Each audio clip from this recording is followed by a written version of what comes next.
Hello दोस्तों, नमस्कार। मेरे इस यूट्यूब चैनल में आपका बहुत बहुत स्वागत है। तो आज हम बात करेंगे सुला वाइन यार्ड के बारे में, जिस कंपनी का हमने आईपीओ में लिया है और वहाँ से कंपनी अभी प्रॉफिट दे रही है। ठीक है,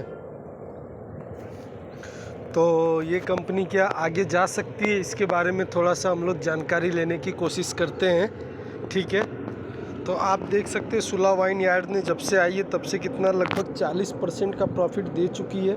ठीक है, पर शेयर 122 रुपये का प्रॉफिट अभी तक कंपनी ने दिया है निकाल करके, तो अच्छी बात है।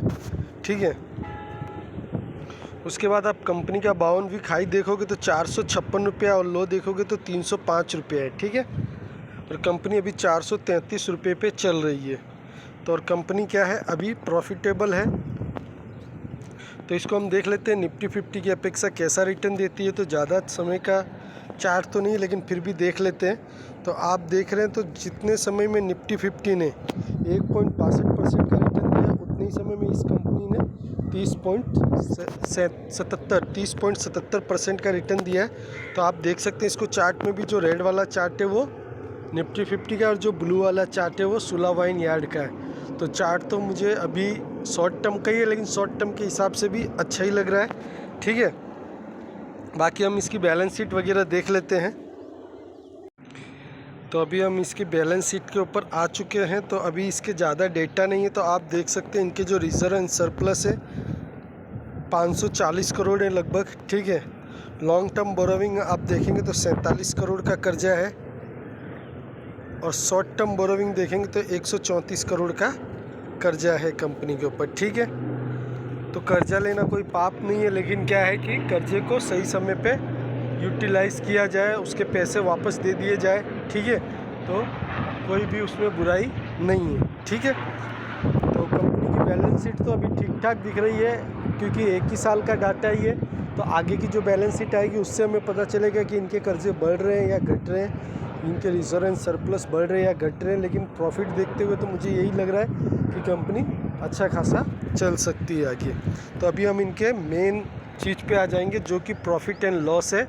ठीक है, तो प्रॉफिट एंड लॉस देखते हैं।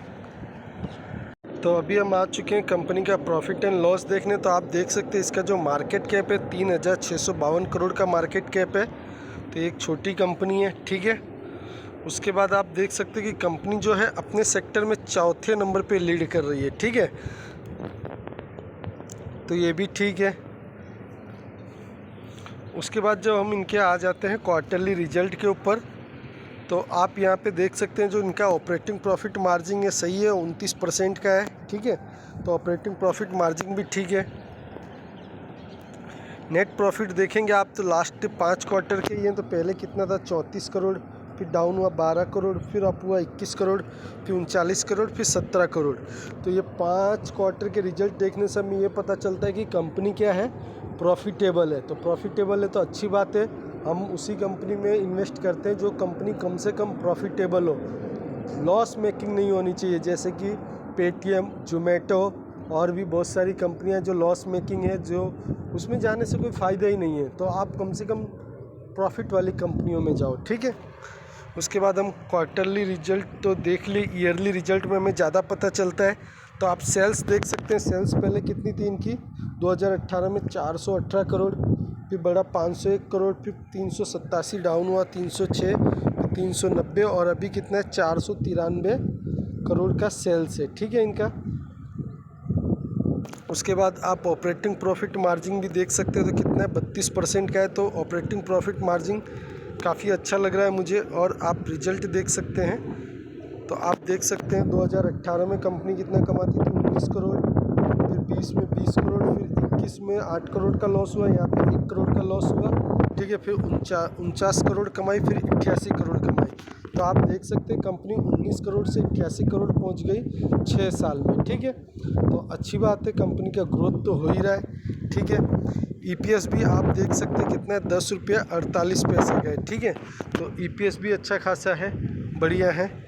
ठीक है, शेयर होल्डिंग पैटर्न में हम लोग जाएंगे तो आप देख सकते हैं कि प्रमोटर के पास बहुत कम शेयर है। ठीक है, कितना 27.33 है। FIS के पास 5.86, DIS ने थोड़ा सा बढ़ाया था 11.76 और पब्लिक के पास 55.6 है। ठीक है, पहले 56.39 था। तो आगे अगर कंपनी अच्छा करेगी, अच्छा खासा कमाएगी और ग्रोथ करेगी तो पब्लिक के पास ये क्वांटिटी कम हो जाएगी। ठीक है, तो अभी ये कंपनी में हमने ये सब देखा तो इससे हमें पता क्या चला, तो अभी हम देख लेते हैं कंपनी का अच्छी बातें क्या है। तो कंपनी क्या है, वाइन बनाती है। ठीक है, वाइन, ठीक है, और इसके क्या है, अलग अलग इंडिया में 3000 से ज़्यादा स्टोरों में ये अपने वाइन को सेल करती है। और इनका जो हेडक्वार्टर है नासिक महाराष्ट्र में, वहाँ पे ये अपने अंगूर की खुद खेती करते हैं और उसके बाद वाइन वगैरह बनाते हैं। ठीक है, तो ये तो इनका बिज़नेस मॉडल है। तो वाइन का बिज़नेस है तो इंडिया में वाइन पीने का जो क्रेज़ है वो कम नहीं होगा, वो बढ़ता ही रहेगा और वाइन सब पीते ही रहेंगे। तो उस हिसाब से इनका बिज़नेस तो मेरे ख्याल से अच्छा खासा चलेगा, ऐसा मुझे लगता है। ठीक है, उसके बाद हम चार्ट पे आए तो चार्ट बहुत लंबा नहीं है लेकिन ग्रोथ में है, नीचे से ऊपर की तरफ जा रहा है, तो वो भी अच्छी बात है। निफ्टी 50 की अपेक्षा अभी भी अच्छा रिटर्न दे रहा है। ठीक है, तो अच्छी बात है।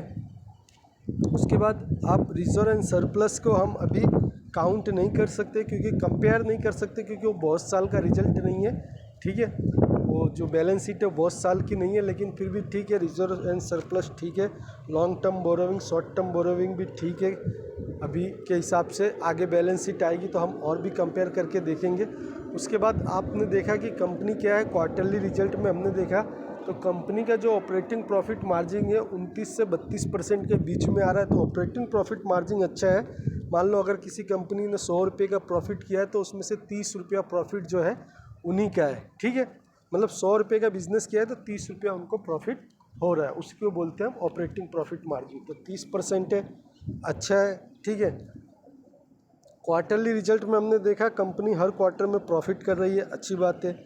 उसके बाद हमने कंपनी के सेल्स देखे तो कंपनी के सेल्स ईयरली रिजल्ट में देखे अप डाउन हो रहे हैं, लेकिन धीरे धीरे ऊपर की तरफ ही जा रहे हैं। ठीक है, और हमने जो इनका प्रॉफिट देखा तो आप देख रहे थे 6 साल पहले कंपनी 19 करोड़ कमा रही थी और अभी 88 करोड़ कमा रही है। तो कंपनी के प्रॉफिट में भी ग्रोथ है। शेयर होल्डिंग पैटर्न क्या है, थोड़ा सा टेंशन वाला है कि मात्र 27% है, लेकिन कंपनी अगर आगे अच्छा ग्रोथ करेगी तो हो सकता है कि कंपनी अपने प्रोमोटर होल्डिंग भी बढ़ाएगी, वो आगे की बात है। चलिए ठीक है, तो शेयर होल्डिंग पैटर्न कम है। तो अभी कंपनी क्या है, मुझे तो हर तरफ से अच्छी ही लग रही है कि इनका बिजनेस अच्छा है, प्रॉफिट बढ़ रहा है, सेल्स भी बढ़ रहा है। ठीक है, ऑपरेटिंग प्रॉफिट मार्जिन भी है, लेकिन कंपनी का अभी जो ट्रैक है वो बहुत छोटा है, इसलिए ज़्यादा हम ट्रस्ट नहीं कर सकते, इसलिए थोड़ा रिस्की तो लग रहा है। लेकिन मैं इस कंपनी में अभी इन्वेस्ट करके रखूँगा और आगे जैसे जैसे रिजल्ट अच्छे आएंगे वैसे वैसे मैं इसमें और अपनी क्वांटिटी बढ़ाते रहूँगा, जिससे क्या है कि शेयर कभी अगर अच्छा खासा जंप लेता है तो हमें ज़्यादा से ज़्यादा प्रॉफिट हो, और हर रिजल्ट पे अपनी पैनी नज़र बना के रखूँगा। ठीक है, तो इससे क्या होता है कि हम अपने इन्वेस्ट पे ध्यान रख सकते हैं कि हमारा इन्वेस्ट क्या है, सही जगह है या गलत जगह है।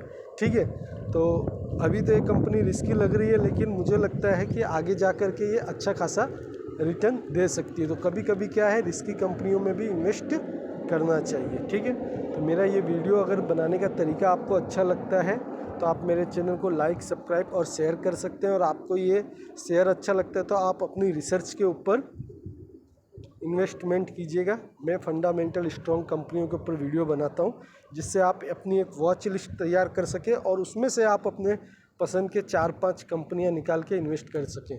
तो चलिए ठीक है, अगर मेरा ये वीडियो अच्छा लगा हो तो मेरे चैनल को लाइक कीजिए, सब्सक्राइब कीजिए, शेयर कीजिए। मिलेंगे नेक्स्ट वीडियो में, बाय बाय।